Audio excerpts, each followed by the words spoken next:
Harold, he was just a great storyteller, and I was just hungry for stories about the waterfront and old sailing ships, and I was all ears. I mean, and Harold would talk in detail about old sailing ships and how wooden boats were built, and I got sucked right in. Harold knew people in high places and low places. He was comfortable with all of them, and they were all comfortable with him. He had a way about him that people liked. He just had a charm about him and a nice, easy way about him. He knew how to draw people out, find out who they are. And he was just a great storyteller. He was very knowledgeable and giving. It's taken 11 years. She came from a houseboat laying in the mud to a sailing vessel floating here, right? Why do you feel it with all that effort? Well, I work with the, people involved. I don't know, you got to have something like building It's been a so much pyramid. fun doing it, we couldn't stop doing it. There you go. What are you going to do now? Complete? No, nothing is ever complete. The common bond was the restoration of the Wanderbird. That was the catalyst. That's what pulled everybody together. In where?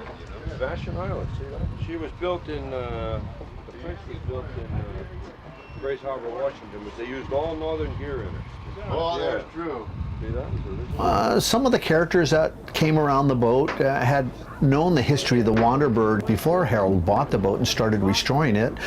People like Ernie Gann, a writer, Sterling Hayden, a movie actor, David Crosby, a musician. They were all sort of interested in the restoration project and all helped out. Pete Seeger, actually the first donation that ever came into the Wanderbird was from Pete Seeger.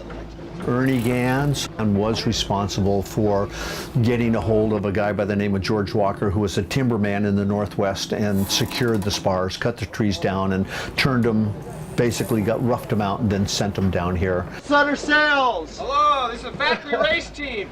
Mr. Martinelli, would you care to say anything for the movies? Sutter Sales factory race team. Here you go. Here's your perils. Wait. Hey, there you go. Ball. What are you doing, Bill? I'm doing real good. 320? Iron Let's bark see what and you got there, 80 Bill. grit.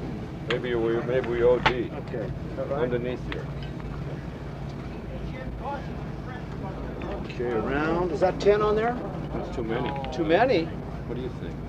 No, let's take one off and see how it goes. Take one off. 2 off. What's the name of that game? They slide those things back and forth? Oh, it's like an abacus.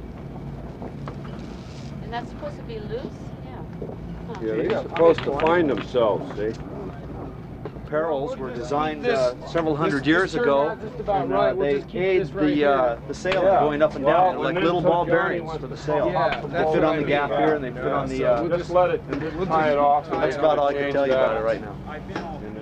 Sterling Hayden donated the Gloucester fishing schooner wheel to the boat. That's the ship's wheel.